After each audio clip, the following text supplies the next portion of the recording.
بسم اللہ الرحمن الرحیم۔ حضرت خضر علیہ السلام کی شخصیت اور داستان ایک نہایت اہم اور پراسرار موضوع ہے۔ قرآن مجید، احادیث اور مختلف تفاسیر میں ان کا ذکر ملتا ہے۔ ان کے بارے میں مختلف اقوال ہیں، لیکن اہل علم نے ان کے حالات کو جمع کیا ہے۔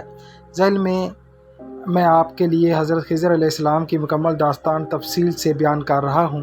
حضرت خضر علیہ السلام کون تھے؟ حضرت خضر علیہ السلام اللہ تعالیٰ کے ایک برگزیدہ نبی اور ولی تھے۔ بعض مفسرین اور محدثین کا کہنا ہے کہ وہ نبی تھے، جبکہ بعض انہیں ولی کہتے ہیں۔ ان کا اصل نام بلیہ بن مالکان بیان کیا گیا ہے۔ خضر لقب اس لیے دیا گیا ہے کہ وہ جہاں بیٹھتے وہاں سبزہ اگ آتا، گویا خشک زمین بھی ان کے قدموں سے ہری بھری ہو جاتی تھی۔ اسی وجہ سے انہیں خضر کہا جانے لگا، جس کا مطلب ہے سبز و شاداب کرنے والا۔ حضرت خضر علیہ السلام کا ذکر قرآن مجید میں حضرت خضر علیہ السلام کا ذکر سورۃ کہف میں ہے۔ حضرت موسیٰ علیہ السلام کے ساتھ پیش آنے والے واقعات میں آیا ہے۔ اللہ تعالیٰ فرماتا ہے کہ حضرت موسیٰ علیہ السلام نے ایک خاص بندے یعنی حضرت خضر کے ساتھ ملاقات کی، جسے اللہ نے اپنے پاس سے رحمت اور خاص علم عطا فرمایا ہے۔ اللہ تعالیٰ نے انہیں وہ علم دیا تھا جسے علم دنی کہتے ہیں، یعنی وہ علم جو براہ راست اللہ تعالیٰ کی طرف سے ملتا ہے اور عام انسانوں کے فہم سے بالاتر ہوتا ہے۔ حضرت موسیٰ علیہ السلام اور حضرت خضر علیہ السلام کا واقعہ۔ پس منظر: حضرت موسیٰ علیہ السلام بنی اسرائیل کے جلیل قدر نبی تھے۔ ایک دن بنی اسرائیل کے ایک شخص نے حضرت موسیٰ علیہ السلام سے پوچھا، یا کلیم اللہ، سب سے بڑا عالم کون ہے؟ حضرت موسیٰ علیہ السلام نے فرمایا، میں سب سے بڑا عالم ہوں۔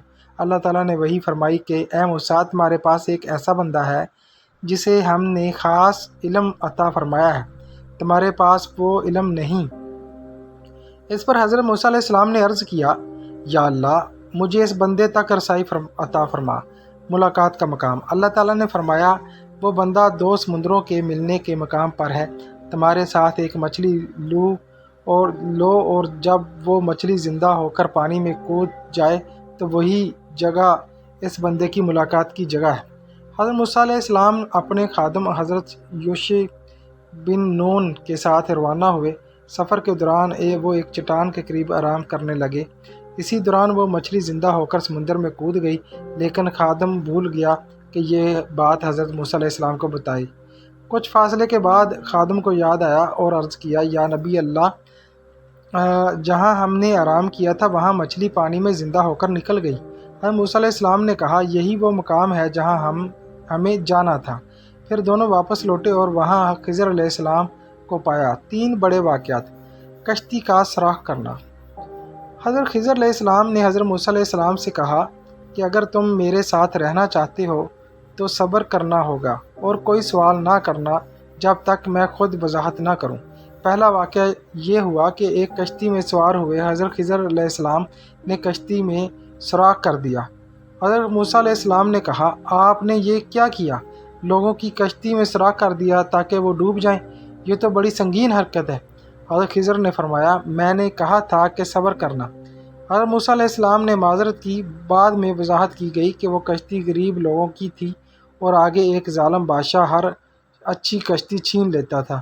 سراغ کرنے سے کشتی ناقص لگنے لگی، یوں وہ بادشاہ کے قبضے سے بچ گئی۔ نمبر 2، لڑکے کا قتل۔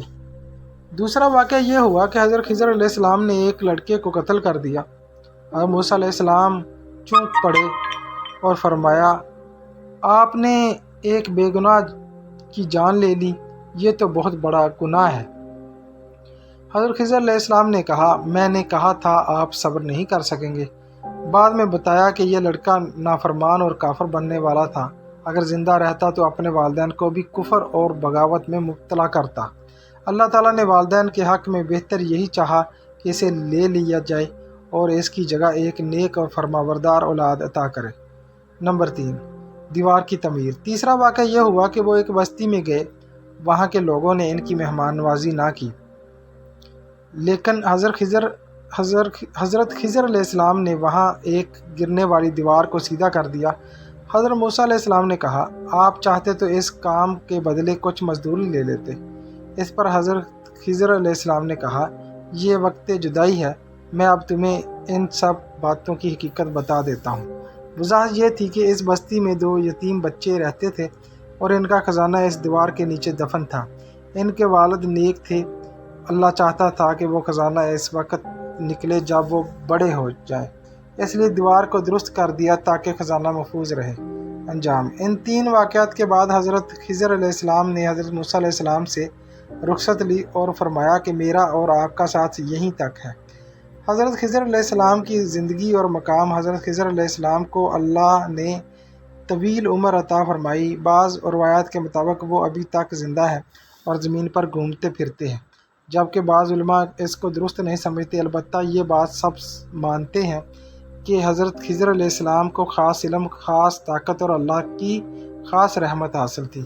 ان کی داستان ہمیں یہ سبق دیتی ہے کہ انسان کو ہر چیز کا علم نہیں ہوتا اور اللہ تعالیٰ کے فیصلوں میں حکمت ہوتی ہے جو عام عقل سے پوشیدہ رہتی ہے۔ حضرت خضر علیہ السلام سے ملنے والی نصیحتیں: علم ہمیشہ مکمل نہیں ہوتا، چاہے کوئی نبی ہو یا ولی ہو، ہر علم اللہ ہی کے پاس ہے۔ صبر اور اعتماد ضروری ہے۔ اللہ کے فیصلے بظاہر عجیب لگیں مگر ان میں بھلائی چھپی ہوتی ہے۔ نیکی کا اثر نسلوں تک جاتا ہے۔ یتیم بچوں کے والد کی نیکی نے ان کا خزانہ محفوظ رکھا۔ دنیاوی نقصان میں بھلائی سے ہو سکتی ہے، کشتی کا نقصان ان کے لیے حفاظت کا ذریعہ بنا۔ نتیجہ: حضرت خضر علیہ السلام کی کہانی قرآن اور روایات میں ایک عظیم سبق ہے۔ یہ ہمیں بتاتی ہے کہ اللہ کے فیصلے ظاہری طور پر سمجھ میں نہ آئیں لیکن ان میں ہمیشہ حکمت پوشیدہ ہوتی ہے۔ ان کا کردار انسان کو عاجزی، صبر اور اللہ کی قدرت پر ایمان رکھنے کی دعوت دیتا ہے۔ یہ تھی حضرت خضر علیہ السلام کی مکمل داستان اور ان سے حاصل ہونے والے اسباق۔ خدا حافظ۔ اپنا ڈھیر سارا خیال رکھیے گا اور ناصر اسلامک انفو دیکھتے رہیے گا۔ اللہ حافظ۔